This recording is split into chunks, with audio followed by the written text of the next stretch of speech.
Seluruh dirjen akan diganti kecuali DJP. Sekjen nggak masuk. Berarti sekjen yang nulis nih. Lu yang nulis lu. Yang pertanyaan kedua untuk saya ya. Wacana pembentukan Badan Penerimaan Negara BPN masih ada di RKP evaluasi. Apakah pembentukan BPN akan dieksekusi tahun ini? Ini oleh Maulana Investor Trust. Mana orangnya? Ada Maulana? Oh itu. Kenapa nggak berani gini? Pengen nanya tapi nggak berani ini, nggak ngaku ya. Takut ya.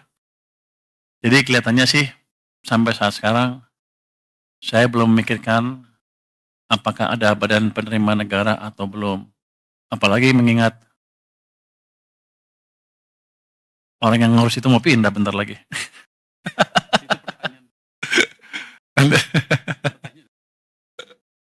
nanti ada tanya Mbak.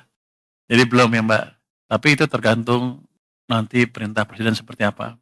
Tergantung hasil diskusi saya dengan Presiden seperti apa. Tapi untuk sementara sih kalau saya lihat sih belum perlu sampai kita semuanya sudah stabil. Yang jelas kita akan optimalkan dulu pendapatan dari bea cukai maupun pajak. Nanti kalau udah optimal, dioptimalkan hasilnya belum bagus juga, baru kita pikir untuk bentuk itu. Tapi sekarang sih belum saatnya. Masih ada kelemahan-kelemahan di sistem baik pajak maupun bea cukai yang bisa diperbaiki. Jadi dengan desain yang ada saya mau lihat kalau dijalankan dengan optimal berapa kenaikan cukai maupun pajak kita. Kalau itu masih terlalu rendah, baru kita berpikir ke arah sana. Tapi rasanya sampai sekarang belum. Yang ketiga, apa kebijakan quick win dari Pak Menkyu untuk memperbaiki performa penerimaan negara termasuk penerimaan pajak yang belakangan masih terkontraksi. Oh, yang pertama ya, penerimaan pajak terkontraksi karena ekonominya tumbuhnya lebih lambat dibanding perkiraan. Kalau di ruang keempat, Oktober, November, Desember masih keburu ya, dengan pemberian stimulus tadi. Ini siapa sih? Surya Bisnis Indonesia. Mana Surya? Oh kamu lagi? Kamu Maulana kamu juga? Sebelumnya. Jangan-jangan itu karena nama. Jadi saya sih optimis ketika nanti impact dari kebijakan kita melonggarkan kondisi likuidasi sistem itu harusnya Oktober, November, Desember akan tumbuh cepat ekonominya. Itu yang pertama. Otomatis pajaknya juga akan lebih baik. Jadi saya naikin pendapatan bukan dengan menaikkan tarif, tapi mendorong aktivitas ekonomi supaya pajak saya lebih besar. Anda juga nggak kerasa bayarnya, kira-kira. Tapi kalau ekonominya tumbuh kenceng kan, Anda bayar pajaknya happy, ya kan? Itu yang kita kejar. Yang kedua, kita punya list 200 penunggak pajak besar. Itu yang sudah inkrah. Kita mau kejar yang eksekusi, itu tagihannya sekitar 50-60 triliun rupiah. Dalam waktu dekat, ini akan kita tagih, dan mereka nggak akan bisa lari. Yang berikutnya, kami juga melakukan penegakan hukum ya untuk serius non-compliance dengan memakai kerjasama dengan Kejaksaan Agung, Polisi, KPK, dan BPATK. Terusnya, ada pertukaran data juga dengan Kementerian Lembaga untuk mempermudah kami menarik pajak ya. Kemudian Cortex. Tadi saya minta Dirjen Pajak untuk tulis. Di sini nggak ada Cortex. Kenapa nggak ditulis?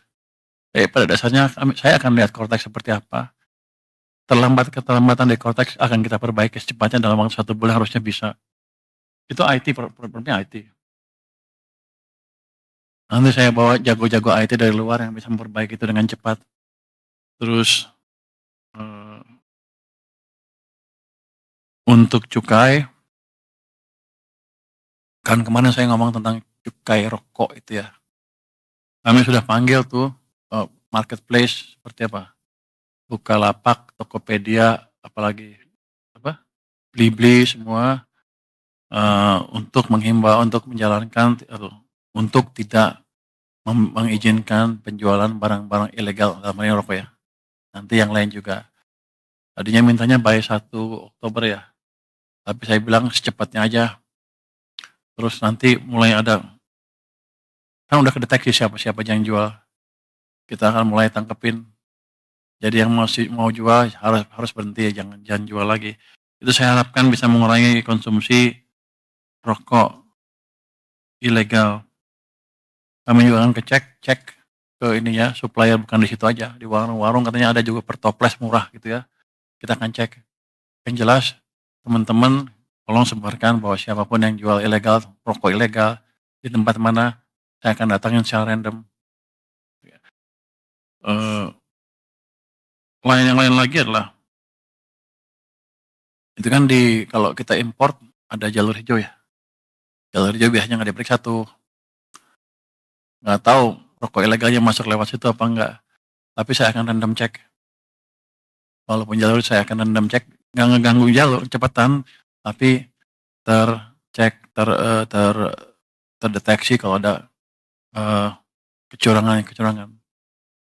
Mungkin ya dalam waktu dekat kita akan dapat banyak orang di situ tuh, nanti yang terlibat kita akan sikat, termasuk kalau ada yang terlibat dari bea cukai maupun orang departemen keuangan. Tapi saya harapkan dengan itu nanti 3 bulan ke depan sudah hilang, karena kan siklus impor kan 3 bulan kira-kira ya. Jadi kita harapkan semuanya mengikuti aturan yang ada dengan benar, jangan coba-coba mengakai lagi aturan impor yang ada di sini. Itu mungkin short term, eee, quick win yang akan kita desain dalam waktu 1 bulan ke depan. Terima kasih.